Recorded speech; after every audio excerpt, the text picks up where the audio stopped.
Ladies and gentlemen, the 3 knockdown rule on Triller is in effect. I'm Steve Kim, joined by our island boy, Mario Lopez. Welcome back. You are literally off the plane. Your commitment, wow. Hey, island boy, that's all I am right now. No sleep, but I'm here. Literally no sleep. More on that later. We got Crazy Man Kyle joining us today, and Justin Buffalo Knuckles over there. Tino happens to be in person. Lots to talk about. I saw these fights in another country on an iPad, but I committed and I watched. Can I tell you something first before we get into the fights itself? It sucks being on the East Coast and being a sports fan, bro. Because I was already up early from working all day. The main event, I would say, came out East Coast time. I was in Turks and Caicos, as you know. Beautiful island, great people there. It was maybe 9:30-ish. When it started. Right. Okay? So by the time it ended, it was 12-ish, and I had no sleep the night before because I was taking a red eye. It was a whole thing.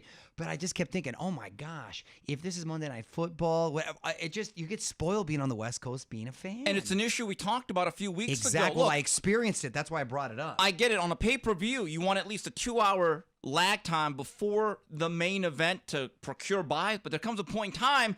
Hey, guys, we don't want boxing way after dark. Let's get the show on the road. Exactly Speaking of that card from the Mandalay Bay in Las Vegas on ESPN pay-per-view, and still the WBO welterweight champion of the world. He remains undefeated. Terence "Bud" Crawford wears down a rugged Shawn Porter in 10. Your scores at the time of the stoppage, 87-84, and 2 scores at 86-85. Mr. Lopez, your thoughts?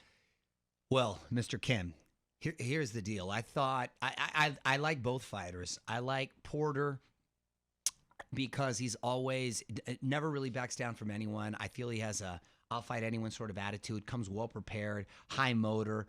We've discussed, argument can be made. He could be looked at as undefeated. A lot of people have given him certain fights, right? He split around here or there, goes his ways. I like the bond with his dad. More on that later. And I just love that he always comes to fight. It's not necessarily the most aesthetically pleasing, but it's sort of kind of like a wrestler / running back. He's in there. He's busy. He fights with no fear. And for the most part, he was being, I thought, effective in being busy and outworking Crawford at times to make it interesting and close. And I know some people that actually had him ahead. The irony of that is I never felt Crawford was threatened or overwhelmed even by that aggression, which wasn't reckless aggression. Yeah. I still felt he was always in control, still had his ring generalship. I like how in the first round he was conventional, then quickly moved to southpaw. It was a lot of matador, parade him around, started to gauge his distance a little bit, the way he would have that left to the body, and then come the 10th round. And I think I saw some video where someone told him he was perhaps down on the card, and 14 seconds later is when he brought that up and caught him with that uppercut and quickly closed the show. Porter's was I thought it was getting very close. It was really hard to judge a lot of those fights. I thought the judges did a good job. It was a fair scorecard. Fortunately, we didn't have to go there where there was any room for debate. But Crawford, man, the best ambidextrous fighter I think I've ever seen. I don't even know if he's really conventional because he's now a full southpaw fighter. But I feel like he can go back anytime. So a difficult fighter to prepare for. And just a complete sniper. One of my favorite fighters. And he did what we thought he should do and having an emphatic victory in stopping Porter, who has never been stopped before, as we've discussed. And I think for me, even after that game effort and game performance from Porter, where, again, it's a bit of a dichotomy. It was close, but at the same time, I never felt... But clear. I never felt he was much in trouble. But I thought maybe he was stealing some rounds. But Crawford, for all the reasons I just mentioned, man, he just shows how he is just another level. And to me, the clear-cut #1 welterweight in the world. Mario, the way I would describe Porter is energetic, but Crawford is efficient. Porter is passionate, but the precision was with Crawford. And even in a lot of the close rounds, the real clean punches that I thought were not drowned out by the activity. Because remember, one thing about Porter Reminds me of that great saying from John Wooden, never mistake activity with achievement. And for all that stuff that he would do, rush inside and crowd the space of Crawford, Crawford would be throwing these knifing body shots. Yeah. And it really was that little wrestling background that was showing right there. Too, and you talk about how he is a sniper. You're right, and how he is a matador. It was like he was goring the bull one knife at a time. And Kim, if you make the mistake, I thought Porter did a good job by, again, with the head movement, jabbing his way in and giving enough feints to not let it plant his feet. Because if you plant your feet and you stay right in front of Porter, you're a target. Man, those combinations come quick, fast, and they are deadly. Yeah, and the other one, I'll give Porter credit, though. He was much more elusive with this head movement and the way he crouched down. Yes. And he's already a shorter guy. Right. So that's the one fight where I thought Crawford actually missed more punches than usual. Because generally, like you said, he's a sniper that's very accurate. But here's the issue. All that effort to be elusive, quick, tricky, and not get hit, by the time he got all the way inside, then he ran out of ideas. He could never really touch Crawford with that one punch that opened his eyes and got his attention. No, I think his game plan was to be, at least it appeared, as busy and active and to outwork Crawford and steal these rounds and put him away in the bank. And according to the judges, he did that to some extent. Well, Mario, I was there ringside. How did it look exactly? So honestly, a lot of close rounds, but I had it 87-84 based on the precision and the accuracy of Terence Crawford. Right. But I could see it the other way at 5-4. Sure. Now, right, exactly, and that's how I had it. Now, I like me a busy, active fighter, but again, I never felt Crawford was out of control, and I still felt he had the ring generalship, if that makes sense. Well, look, the other thing that's interesting is the first knockdown seemed like a flash, and I said he'll be okay. By the second knockdown, now, my seat was 2 rows into press row at a really good vantage point. From the corner of my eye, as soon as Porter hit the deck the second time, and that one was much more damaging, Kenny Porter, by the time the count was at 2, was at the top of the ring. Right. Now, I'm going to make a statement that's probably going to be in the minority. I would have wished that he would have let Shawn go on a little bit further. I don't have a big problem with the stoppage because I believe that Terence Crawford is like an avalanche. When he comes downhill, there's no stopping it, and he's the most vicious, violent finisher in the sport. I see where he's coming from. I agree with you, but I do have one problem with his father, which I've been wanting to talk to you about. I think he saw the ending was near and inevitable. It seemed to come fast and furious, and a lot of people were upset because it was competitive, and it wasn't like he was suffering a lot of damage at the time. It was a flash knockdown, but the next one did. It did seem it was just a matter of time at that point. I didn't have a problem with the stoppage because it's your dad. The problem I had was the post-fight interview. Throwing him under the bus? Man, that was so disappointing and heartbreaking to see. Your son just gave a valiant effort in a highly competitive fight. It wasn't like he got out there and got his ass kicked. He was very, very competitive, and it was very, very close. Some people actually had him ahead, right? But to say, well, it's because he didn't listen to me in training and it didn't go, say, well, that's a conversation maybe you have. First privately. of all, that's privately, but I don't agree with that. What does that have to do with the way he didn't look out of shape? My guy didn't look like he slowed down at all, nor did he look like and if my dad, or if I put myself in his position, if I were to do that to my son, man, that's devastating. I would never, man, he heard it on social media. People were like, he did him dirty. And he did. I don't have a problem with the stoppage. I have a problem with the way he inserted himself into the conversation and the alibis he made for the stoppage afterwards because he didn't listen. I don't agree with that, Kim. It was a bad look. Porter Jr. took it like a man and a gentleman, but that would really cause some problems. And it was unfortunate on what was a great fight and a great night. Do you not agree with me? I agree with you, but let me just say this as someone that knows Shawn and Kenny very well. You do too. I remember about 8-9 years ago. And I like him too. I was just disappointed in the words afterwards. They spent a good year or two at Wild Card, and I got to know Kenny very well. Even to this day, it's one of my favorite people. But he's a hard-nosed guy. He's Mr. Tough Love. He's one of the few trainers I've ever seen. I remember this about 7 years ago. He didn't like the way Shawn was sparring one time at the Wild Card, the upstairs portion. He dug into him like Black Bobby Knight, right in front of everybody. That's his culture. That's the way he is. He's a father, and he's like, I am not kissing your butt.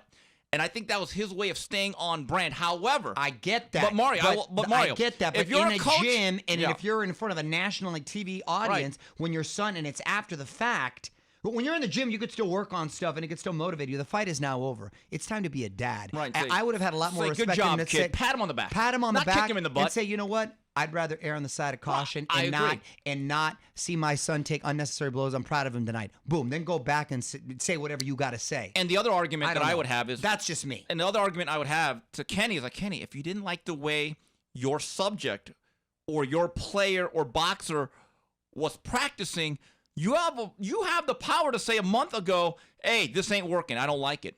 That's the time to address it. I didn't see anything, Kim, that would indicate that he was out of shape, that they outclassed, or that he didn't belong in there at all. So I was very surprised and sort of disappointed by that. That was my takeaway. By the way, I think the people in attendance agreed, right? Weren't they booing him? I did. You know what's funny?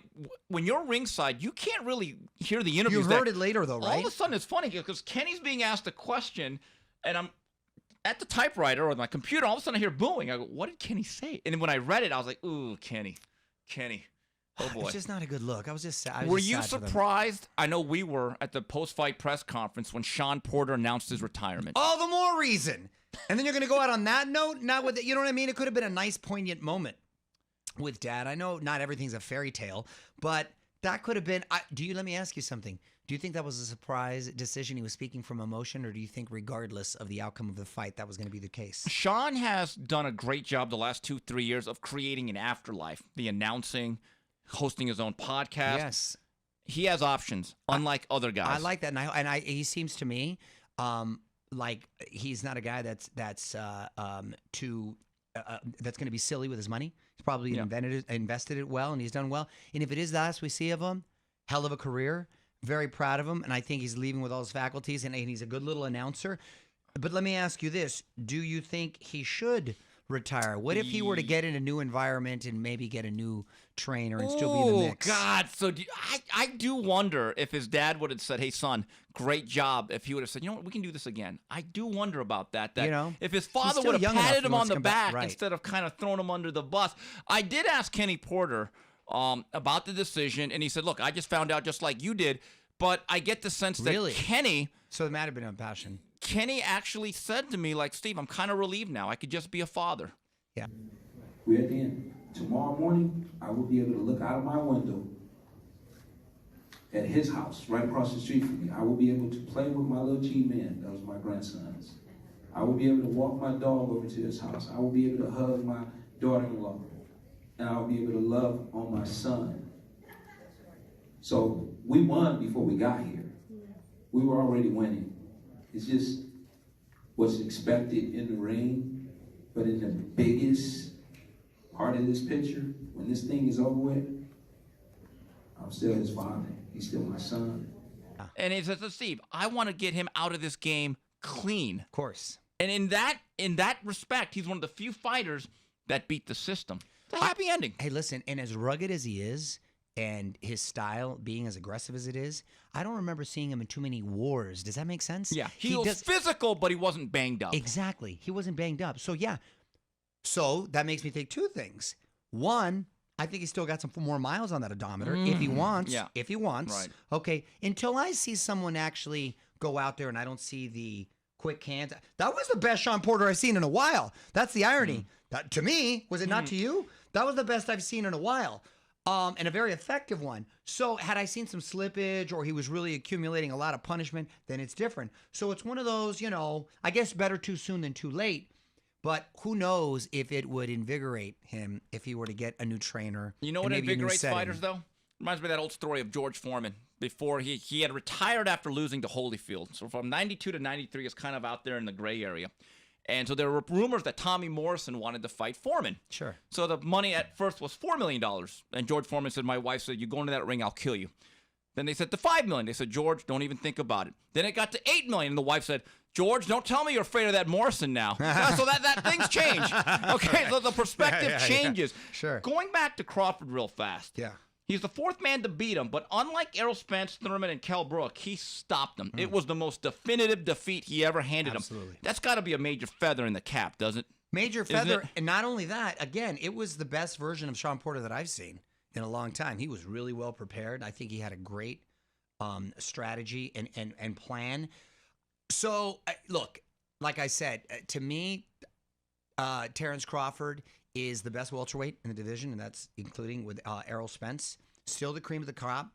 He is a guy that, for some reason, isn't as talented as he is, isn't as big of a star in the sport. Well, he's not the most personable guy. Well, is he warm and cuddly? No, but not at all. But I kind of like that about him. He's salty. No, I like that about him, and I think that Saltier adds than to the Atlantic Ocean. Exactly. So, can we talk about options now in the direction with Crawford? Well, he made it very clear to Bob Arum, right? This was a very uncomfortable moment.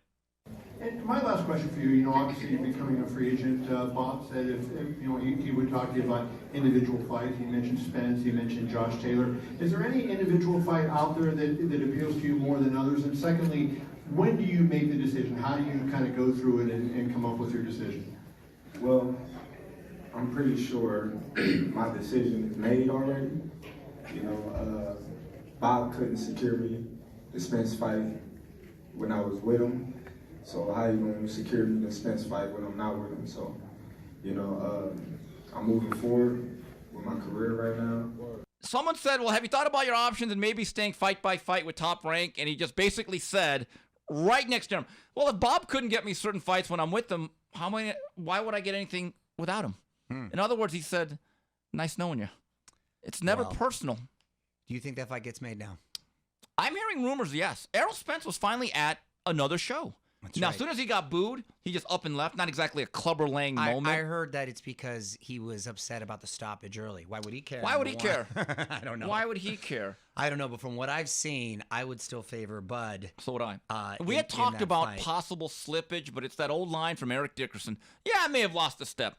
It's a step that most people never had. Yeah, still 10 steps ahead of everyone else. And we've said this about our Fab Five. We don't really do a pound for pound list. He's on my Mount Rushmore. Right, but so there's How do you basically Usyk, Crawford, Canelo, Inoue, Josh Taylor, and maybe Teofimo. Yes. Those guys have kind of separated themselves from the rest of the pack. Right, but I would put him in the Mount Rushmore above those guys. Funny that you mentioned Josh Taylor, too, because there was some video of those guys kind of hanging, greeting each other at the gym. Dude, he's a lot bigger than him. He is. He's a lot bigger than him. I tell you what, I still am very high on Josh Taylor. Still 60-40 I'm still very high on Josh Taylor, especially seeing them next to each other, too. I don't think he loses much of his... He's a younger man. I don't think he loses much of his speed. I'm still favor Crawford. 100%, but I don't think he's in over his head in that fight. I would like to see Crawford fight Spence first, even before Taylor. That's not a bad consolation if he does fight Taylor. Taylor moves out because he's got to be killing himself making the 140. But I would like to see him fight Errol Spence, to settle that once and for all, and then perhaps Taylor moves up, and then another showdown. That would be a nice unification there. And just remember this, though. If he leaves Top Rank, that fight doesn't become so easy to make. So, again, we'll see what happens with Terence Crawford. But, man, Terence Crawford proved he's one of the best. Friday night fight from the SNH2 Arena in New Hampshire on the DAZN. And still the WBO middleweight champion of the world, Demetrius Andrade, blows out Jason Quigley in 2. And, Mario, what do we call it? The Chris Rock. He did what he had to do. He Fed was his supposed kid. to. I got a job. Yep. I take care of my kids. I stay out of jail. Good. Look, he should have been doing this 3 fights ago. Well, that's exactly it. Both those guys, both in Crawford and him, they did only needed to be done, but to really take their brand to the next level. We talked about it. No one wants to fight this guy because he's got an ugly style. It's not fan friendly, and there's really no buzz around him. No, but when you chop guys' heads off early, you're like, oh, wait a minute, though. Because the problem is his past fights were just methodically boring. Well, that's my point. And so this is what he needed. Yes. And so now he can. I think he deserves to be sort of back in the mix. Look, he is undefeated. He is a tough out. He's finally made some noise. So we'll see. I still like what we said. Who would you like to see him face? Let me ask you that first. There's 3 guys. Munguia's number 1. But it looks like to me... See, I would go Charlo. Okay, Charlo, but Charlo's not doing it. My understanding is Charlo's going to be waiting for Canelo. He's going to move up. Come on, man. Get in line. Canelo, I told you, if I was Canelo, I'd still make them all fight each other. We'll talk about that later. Can't have a lottery ticket. I would still like to see Charlo Andrade. This is if I could put my promoter hat on. The winner of Golovkin Murata faces Munguia. The winner of Andrade Charlo face... the winner of that. Yeah. Does that make sense? As Larry Merchant once said, fight make right. fights. Isn't that a best, Yes. sort of like a great little mini Agree, but I just wonder if Demetrius Andrade would have started this run of early knockouts beginning with Luke Keeler.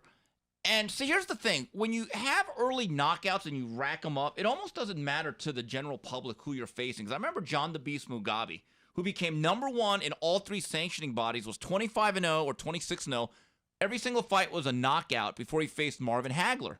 And I remember as a kid in Valencia watching these highlights, I had no idea he was fighting Frank the Animal Fletcher and not exactly Rocky Graziano or Tony Zale. But there was this buzz because he'd run these commercials because he fought on NBC Sports World, and Brad Jacobs was actually part of that company that had him, our good friend. And I was like, whoa, the beast. You're like, but you had no idea he's fighting nobody. But you created the buzz. We're like, okay, you took step 1. Here's the problem. I wonder if his brand is so toxic, people stay away from him like Chernobyl. Well, That's the problem. Who knows if the risk's still worth the reward? But he's got a belt, so it makes it valuable. I'd love that little tournament that I just laid out. If a version of that could happen, I think it'd be great. Right. Also on this card, WBC flyweight titles, JC Martinez. They swap knockdowns with McWilliams Arroyo in round 1. Clash of heads, and all of a sudden Arroyo said he went blind, so that fight's a no contest. And the unified 122-pound champion, MJ Akhmadaliev, 12-round decision over the tough game, Jose Velasquez. Mario, moving on, this Thanksgiving weekend, these ain't leftovers. We've got some pretty good fights here. We'll start off. We got some good fights closing out, man. Cross your fingers. Got a rabbit's foot, rub it. Don't walk under any mirrors. Don't crack any mirrors, or don't walk any ladders. Hulu Theater, Madison Square Garden in New York. I think we might actually get this one off. For the world lightweight title, Teofimo Lopez takes on George Kambosos. Mario, I'm just telling you, it's amazing. We have literally not seen Teofimo Lopez in 13 months. This reminds me of Tony Ferguson and Khabib over at the UFC. Those guys were literally scheduled to fight 5 times. Really? One didn't make weight one time. The other guy didn't make the weight the other time. There was COVID a third time. Somebody got injured the 4th time. It's like something happened. Let's hope that's not the case and this can finally go off. I give Teofimo sort of a pass in the sense that he got COVID. There was an injury. The pandemic. Promotional issues. Promotional issues. Okay, he moved back because he dared to take on the boogeyman with Loma, and after that, no one can ever say he's ducking anybody because that's still the most dangerous guy. I look forward to this fight. By the way, Kambosos has been training. He's got a chip on his shoulder. He too feels he's very prepared and has enough what it takes. But if Teofimo is able to have yet another impressive performance and maybe even knock him out, to me, he's still the man at 140. Still the number 1. Moving up. I think this is his last fight at 135. Or pardon me, at 135. I'm sorry. Yes, that's what I'm saying. He's still the man at 135. He's still the man at 135. No doubt about that. No, That's not even a 100%. question. No, but there are people he doesn't want to fight. Haney doesn't want. Please get out of my face with all that noise. He's still the man, so I don't know. Do you think this is his last fight at 135? Yes, he's stretching himself. He's got to be killing himself. Yeah. So with that said, but I think the other guys in the little 4 horsemen that we were talking about that still haven't fought each other, I think they're kind of like 4 caps. Right. They're nice little reference. Yeah. They're bursting at the seams. They might be moving up too. You know, this is what I like about Kambosos. He's rugged and he's tough. So he presents a good style for Lopez. He's not going to have to chase him. He punches just hard enough that if Lopez is overlooking him or he's a little bit faded from making weight, it could be a fun fight in either way. Yep. So I'm looking forward to it, and I just hope with Teofimo, as they turn the calendar to 2022, get back to business. Here's a stat that doesn't bode well for Teofimo Lopez. The last 2 years, and he's only, 22, 23 years old? Right. He's fought 1 time each calendar year. I know there's been the COVID, right, but there's been other fights that have been stacking fights, like a Canelo. He needs to take a page out of Canelo's book and get busy. At least fight 3 times this year. At least. Well, listen, you don't fight, you don't make money. So I don't think he's scared of anyone or apprehensive of anyone. I actually think he's going to shine at 140. He's a big kid. I think he's going to bring his power. Yes. Might even look stronger. And I think that speed will come too. I think he's going to be a monster at junior welter. That's just me. I agree. Look, I've been critical, but I'm still driving the bandwagon. You can be both. You can be critical and still be a fan. From the Park Theater in Las Vegas, it's showtime. And we have a 122-pound unification bout that I am really looking forward to. Stephen Coolboy Fulton out of Philadelphia takes on Brandon Figueroa, a matchup of the Ring Magazine 3rd-ranked and 4th-ranked junior featherweights. Mario, contrast of styles. Fulton, technically sound guy, likes to box. He's very sharp. Figueroa is a classic Mexican pressure fighter who decked Louis Neri, had him writhing on the canvas at the StubHub Medicals, whatever they call it now. Great contrast of styles. This should be a fun TV fight. So they're both going down on Saturday night. Hopefully we can stagger. Well, you can have one on the computer, and you can have one on the This is going to be 2 weekends in a row that I'm watching fights out of the country. I had to watch the last one on a laptop. And can I tell you something? It was incredibly difficult. I had ESPN Plus. I thought it was going to be easy to get the pay-per-view, but because you're in another country, it's not. It changes things. It changes things. They don't allow you. It took like 45 minutes. I was with 2 of my buddies, and you know me, I'm Fred Flintstone already. But I finally figured it out just in time. Granted, we were drinking and all that too. That might take a little bit. Just in time, we ended up watching it a night, which turned out well. That was in Turks. Now I'm going to be in Mexico. I think I should be fine. I'll be good for this one. I have a little more faith. Mario, do you know how to mirror the thing where you get your phone or your tablet and you could actually, with the smart TVs, it just goes up to your big screen? Yeah. No, you're talking Chinese. I know what you're talking about. I just don't know how to do that. Bonsai. Yeah. I love this fight, but I think Fulton, for as slick as he is, showed against Angelo Leo. He's Tom Petty. He won't back down. He's actually pretty good on the inside. And I won't back down. Very And good. Figueroa throws really wide shots. There's a lot of activity. Right down the middle, I think Fulton's precision is going to be a real factor. There's going to be some heavy exchanges, but Fulton, he's Philadelphia tough. And look, that gym scene, by the time you're 18, you got hairs on your chest. Yeah. I think Fulton, look, I don't know if he has the star power or quite the ceiling of a Boots Ennis. He's good, though. Yeah. But no, I'm looking forward to this fight. Mario, you know what fight I never thought I'd be looking forward to or talking about? Last week at the WBC convention, every year they meet for ratings and drinks and having fun. Our Tino was out there doing a lot of work, got some great footage. But Canelo's manager, Eddie Reynoso, stepped to the table, and everyone's thinking, oh, okay, he's going to say he wants Benavidez, maybe he wants Charlo. All of a sudden, he just says, yeah, we're moving up to cruiserweight to take on Junior Makabu, and you could literally hear gasps in the crowd, like, what? So you were there when it was announced? No, Tino was. Oh, Tino was there. Yeah. Where's Tino? Is he in the back over there? What? That must have been. They must have thought it was like an early April Fool's joke. Was it crazy? Yeah. Because I was like, wait, come on, man. This is a cruiserweight division that just had Usyk not too long ago, and you think about like an Usyk versus Canelo. Wait, what? Okay. You know how I feel about some Canelo. I love me some Canelo. That's not bias aside. Forget the whole Mexican thing. I just think he's a champion's champion. Continues to Carrying the sport. Bottom line. but continues to want to learn, be better. I was just asking Tino when he's gonna be back in the gym because I assume it wasn't gonna be for months from now. My guy's going back there like in a week. Yeah, just a monster. I just love that. Just like motivates me even outside the sport. He's Jerry Rice. Yeah, yes, Jerry exactly. Rice would have the best year of any receiver, and 2 weeks later he'd tell other receivers at the Pro Bowl. He told Michael Irvin one year, 91, they're in Hawaii. Irvin actually had a better statistical year. Michael Irvin talks about it. He said they're at a beach volleyball game at the Pro Bowl, and Rice comes up, serious as can be. Everyone else is drinking, partying. Goes, hey, Irvin, you had a good year. Better than mine. He goes, I just want you to know, come next week. I'm already working towards next year. And Irvin goes, he just ruined my vacation. That's Canelo. That's exactly Canelo. it. That's exactly it. And he's a guy that doesn't need to with the wealth he has and all he's achieved. The stature but of it. no, exactly. So clearly he's trying to make history. But bro, at some point, cruiserweight Usyk was just there. Gassiev was. I mean, some big, strong, heavy dude. And he's only 5'8". Kim, 5'7". he's small, technically, for a middleweight. Yeah. Much less a super middleweight. Cruiserweight? That's like, whoa. My guy, how do you say his name? Makabu. He looked like he just hit the lottery, which he kind of did. Yeah. But I don't think he's just going to show for a payday. I'm assuming he's going to be there to fight. I know Canelo spars with a lot of big guys, too. But those are 16-ounce gloves and headgear. Those are 16-ounce gloves, so it's going to be a whole nother. And here's another thing that concerns me, just on a serious note here. I always look at guys who have gone up in weight class, and when they try to go back down to their Roy Jones post-Harbor. Exactly. It never bodes well. They don't look the same. It's a little too hard on the body. I don't think he necessarily will balloon up to 200. He probably walks around at about 185. Well, the WBC has said this fight would be at 190. They're playing by the Canelo weight again. They want to kind of appease everybody. Okay, I bet you he'll walk around about 185. But if you're Makabu, you're saying 10 pounds for that amount of money? Done. Yeah. Done. And by the way, Makabu is he Usyk or Evander Holyfield?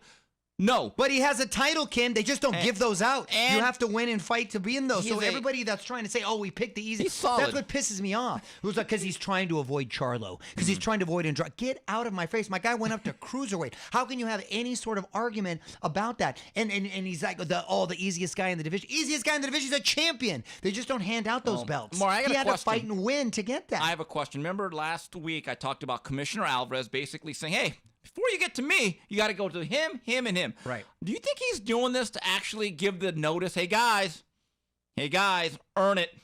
You guys got to fight each other. I don't think he cares about anybody else. I think he focuses on himself and his history, and I think that's what he's talking about, or that's what he's doing in this instance. I think he's trying to go for history, and it's unbelievable. It kind of leaves you with your mouth open, just because I'm curious he's about not this fight. fighting Right. a chump or just even a journeyman. He's fighting someone who's a champion, who wasn't handed the title, who actually fought and won it. That is significant, and if he's able to do it, damn. Look. Now, Vitas, yes, or even a better Biev in 75, yes. Hopefully those still happens. Will he be the same fighter when he comes back down? God, I hope so. So in his effort to make history, I just hope it's not to his detriment. Right. Mario, Bob Arum told me about 7 days ago. Is there a date there, by the way? I'm sorry. Not yet. No, Okay, but because I couldn't remember keep if there this was... in mind. He says I'm going to come back in May. It would not stun me if he said, you know what, I'm bored. I'm just not going to train. Let's go March or April. He's the type, or February or March. He's the type of guy that has enough leverage. If he raised his hand and said that date, Well, of course. he'd get it. Yeah, it's I about love when that. he wants to. I Of love course, that. yeah. And look, I don't care if he shadow boxes.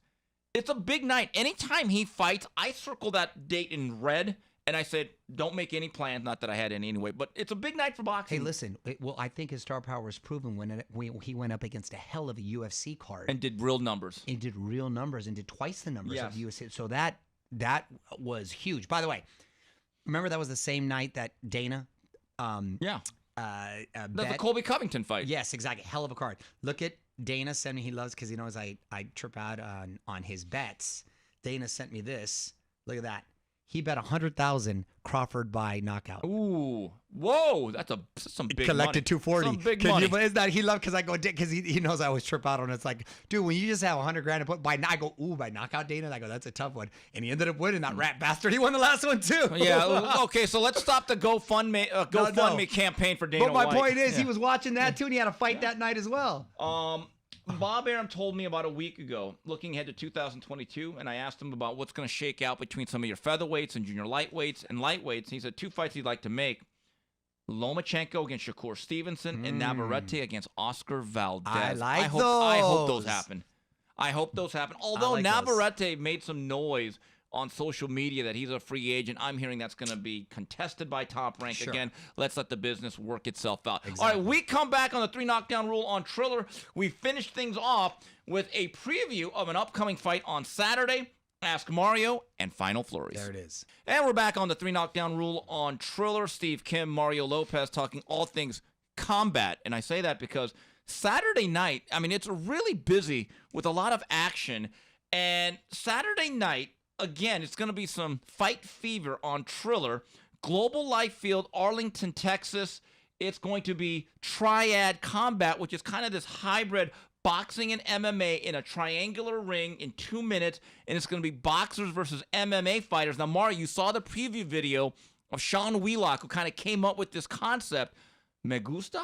Me gusta mucho. I love it. You know, and this is going to sound crazy. I know MMA guys are going to probably be upset, but I think the calf kick, You hate it. I hate it.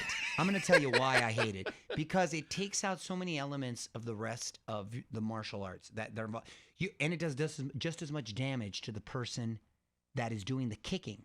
I've seen both the kicker break his shin completely in half. Conor McGregor, right? Recently? Oh, Didn't he yes, but that was correct. Oh, that's right. When he stepped, but he was, yes, he got injured there. But I'm talking about both when Anderson Silva was, he was the kicker, and when the guy he fought, who he's kicked, who ironically he was the kickee, right? Yeah. He got received it and he broke it. I've seen him multiple times, 4 or 5 times.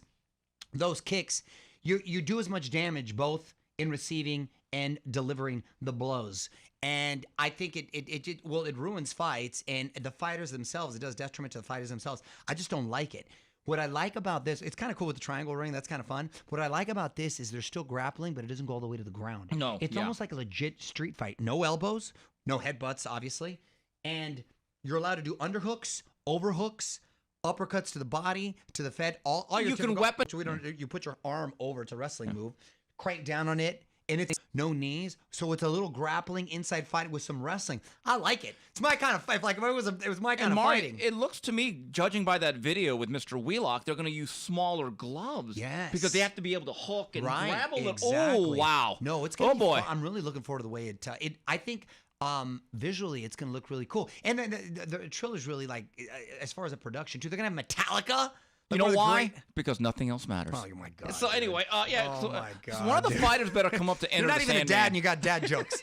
Nothing else matters. But hold on, are they gonna have for the bell toils? Oh, Well, here's the God. other thing: the main event. Metallica's one of the great ones. Yes, man. Metallica's absolutely. awesome. Kubrat Pulev is going to take on Frank Mir. Now we go to the thing. Don't boxers though have the advantage of being able to take better punches? They're used to it. Would you agree or disagree with that? Well, A punch is a punch, but boxers know how to roll and flip a you're little bit. Yeah, yes, exactly. It's now, but you're adding this grappling element to it, so you can literally grab and you're Right. allowed wrist control. You can tie up aside from the underhooks, so it kind of changes things. I'm interested to see how it's going to. And again, these gloves are a lot smaller. Ooh. A lot smaller, so that should be fun, man. It should be fun. I'm intrigued. I'm going to buy this. I'm intrigued as It's well. on Fight TV, or you could use the Triller Verse Pass. It'd be a you little go. bit cheaper that way. But I'm going to give this a shot because Give it I'm a just shot. looking at watching your reaction to the video. I was like, wait, this is kind of good here. It Wait a is minute. kind of cool. I like it. I thought you'd be like, but you're That's like, what, that's my kind of fight. If I was in a fight right there, I'm not about the kicks. right. But the action, that's one of the things you're right, because if it gets bogged down, and look, I know, again, certain MMA aficionados are going to say, well, you can't go down on the ground. But we've mentioned this before. The best UFC fights that I've seen are always stand-up. Well, that's been the case because the guys we've seen have a strong wrestling background, and when they have such strong wrestling backgrounds, they sort of cancel each other out with their shots because they're able to sprawl, and it doesn't often end up in the ground, so it turns into a stand-up, and then they're throwing chingazos. Yes. Moving on to the Ask Mario segment of this show. Here's one from Ryan Longer. Mario, what was up with fighters having beards? Does the commission no longer make them shave? Thought it gave them a small advantage. Mario, every time I remember as a kid, when Gil Clancy would announce a fight on CBS, he'd make it a point if a guy had any fish. You know, when I was a trainer, I would make them shave, and they wouldn't. It does seem like more fighters are allowed to have that heavier beard. Yeah, well, it didn't work out too well for Canelo's last opponent. And he had a pretty, Caleb Plant had a pretty thick little beard. I mean, it does just, common sense would think that it would allow some cushion. I know you're not supposed to have it Thick. thick, so. I remember when one of Frank Espinoza, one of our good friends, I think it was one of the Molina brothers, fought Adrian Broner. And he tried to Wow, get the he throws a commission thick beard, to yeah. shave it. And it was they said, we'll shave it. It was a very small trim. Yeah, And again, exactly. if you're the A side, you probably get to keep the beard. If you're the B side, you probably come in like Mr. Clean. That's Yeah. just the way it works. Here's one from Webfoot Chicano. After being KO'd by Crawford, what are your thoughts about Porter focusing in on a broadcasting career? Seems to me he has a high ranking punches to the head. After all, less punch resistance is a sign of declining skills, no? No, I think it's a sign of wear and tear, not necessarily skills in my view. And I don't know if it's necessarily punch resistance. I think he got caught with some nice, clean shots. It was later on. He was already a little exerted and a little fatigued. And I do like that it looks like there'll be life after boxing remaining in the sport. He's not a bad little announcer, so I like his energy. You know, it kind of reminds me of Tim Bradley, who I think is top of the line. Yeah. You know how much I like Tim. Yeah. By the way, I call Tim Tecate Bradley because he's bold. The stuff he says, no one else has the guts or the balls to say it. And he's money with his predictions. No, he's been good. You know who I missed too was a fighter turned broadcaster. I thought Paulie Malignaggi was pretty. Yeah, and he'll be back doing some stuff. He got hired on some other stuff. Okay, and good. But the one thing that's interesting, and we parallel, when Tim Bradley retired abruptly after that one fight with Pacquiao, everyone was surprised, and we all thought he's going to be back. Never returned. And it's been 4 or 5 years, so keep that in mind. Here's one from Clark Sherman. It's very early in the process, but which members of the 2020-21 U.S. Olympic boxing team do you project to have the highest ceiling in the pros? Mario, Top Rank made the announcement last week that they have signed Keyshawn Davis, who's already had a couple of fights before he rejoined the team. He gives me the same vibe as Teofimo Lopez about 4 years ago. I think That's a he good is a vibe. special talent. He's like Bitcoin when it was like $50.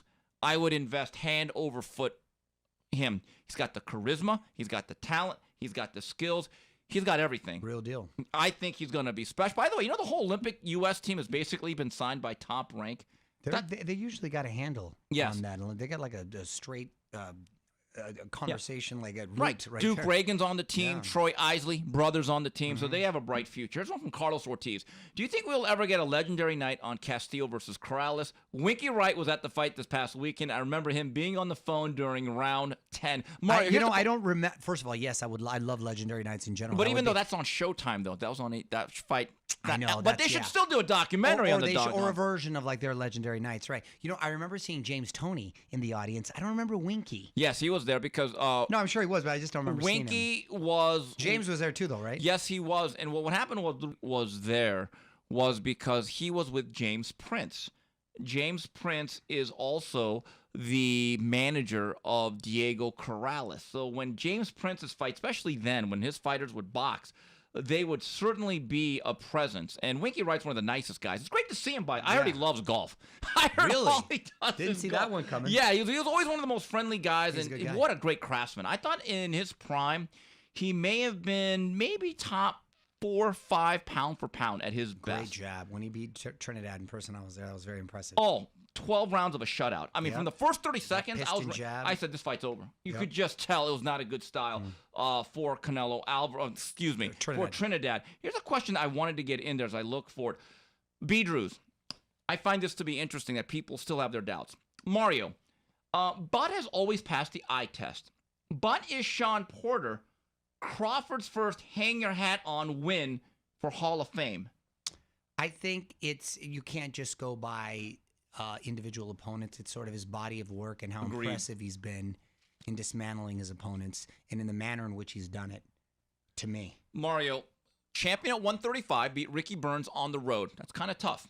At 140, I get it. There wasn't Kostya, Frankie Randall, still cleared the division. Won every belt. You can only fight what's in front of you. That's a great achievement. Like, even if you landed on the moon today, I don't want to hear about Neil Armstrong. That's still a pretty good achievement. Sure. Okay? Now, at 147, he's been a victim of the business. There's no doubt about it. But generally, if you are a fighter that's 38-0 at any time, and I'd say for at least the last 4 years, he's been top 5 pound for pound, that alone gets you in the Hall of Fame if you've been elite for that long.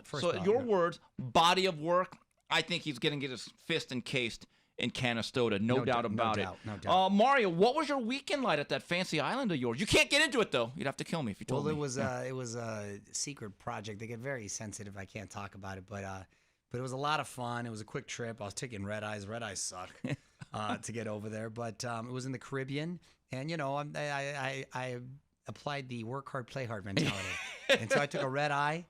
Did Access Hollywood and Access Daily all day today. Didn't want to not do our podcast, but I'm going on no sleep. Have I been completing sentences? Okay. Can I just say something, Mario? In the words of Kellen Winslow, you're a soldier because we're supposed to do this on Tuesday or Wednesday, and I'm worried. And I get the call from you around noon, and I'm thinking, oh, Mario, he's probably going to tell me, hey, Steve, tomorrow, Tuesday at 10, 11. And you go, hey, Kim, how about today at 5? I just got off the plane. I'm like, what? I said, this is the type of commitment to the 3 knockdown rule, and you fans that Mario has. Cosell. Now, with that said, so then I go out of the country again, okay? And then I'm back. No, I go out of the country, and then I'm back and go straight. I land like at 10 at night, and 7 in the morning, I got to take a flight to New York. You're not here next week. I'm not here next week. So no show next week. No show next week. Programming announcement. Yeah, a little programming announcement. However, after that trip, I'm here for a while. Through the holidays, the whole deal, okay? Then that's it. Mario, based on your recommendation, I started Impeachment on FX, saw the first 2 episodes. My number one takeaway outside of Linda Tripp is the most miserable human being that ever graced. Just a bitter individual. Yeah, she's doing a great job. Sarah Don't Paulson. ever make me work at the Pentagon.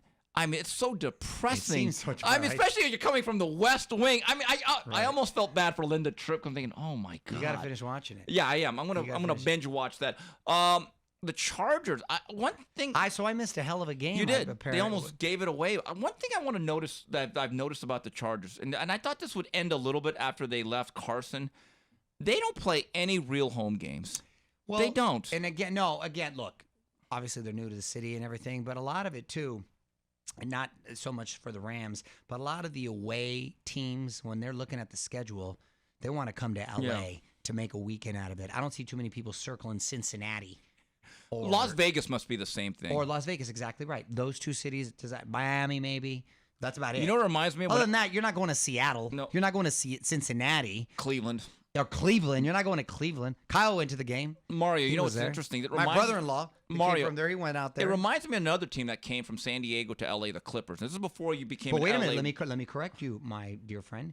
The Chargers are the Originally from only LA. original LA Yes. team. The only original. The Raiders were from Oakland. The Lakers were from Minneapolis. Rams from Cleveland. The Rams from Cleveland. The Dodgers from Brooklyn. They're the only original. You like that fun What fact? about the huh? LA Kings? They are not. Are they? Yeah, they're original. I don't know anything about hockey, man. Come on. But when I was growing Right, up, when the hockey. Clippers played at the LA Sports Arena, which is most famous for Carver High and White Shadow winning the city. The Clippers were so bad and unpopular that I remember in the LA Times, they used to say, Clipper packages, 5 games for $75. 5 games. And so they'd show 5 players. And it would always be Dominic Wilkins, Larry Bird, Magic, Michael, and Isaiah. They would sell you on, watch the visiting team. Not the Clippers. Cold So you as could ice. pick up 5 No, games. but we've got people like like exciting team. Herbert's an exciting kid. Franchise. Hey, my guy Austin Eckler got down yesterday too. With, So that's the interesting thing about the Chargers to me. They're actually good. well, they're good. I think they got good personalities. They're fun to watch. Cool uniforms. I like the coach a lot, Staley. So we'll see. Right now, I think we're only a game behind Kansas City. We already beat them once. It might come down to that. They got to play Cincinnati at Cincinnati. That's going to be tough. They're an up and down team. Right? So it's so weird because it seems like you look at the schedule and it's like, oh, we should beat these teams. It's been a strange year. It's been a strange year, right? By the way, the most consistent team in football the last 6 weeks. Patriots. Wow. Ooh. Can you believe that? Ooh, the hoodie. I know. He's back. I want that rematch though. Ooh. I want the rematch with the Chargers right there. So we'll see if they're able to do it. It should be pretty interesting. Yeah, and Mario, want to wish all of our listeners and viewers a good Thanksgiving, and we're going to be back in about 2 weeks, basically. We'll be back in 2 weeks. Have a wonderful Thanksgiving. We're thankful that you guys listen to us. I'm sure you got much better things to do with your time. No, they don't. No, they don't. We're the highlight of everyone's day. So, all right, on behalf of everyone here at the 3 Knockdown Rule on Triller, this is Steve Kim saying goodbye, everybody.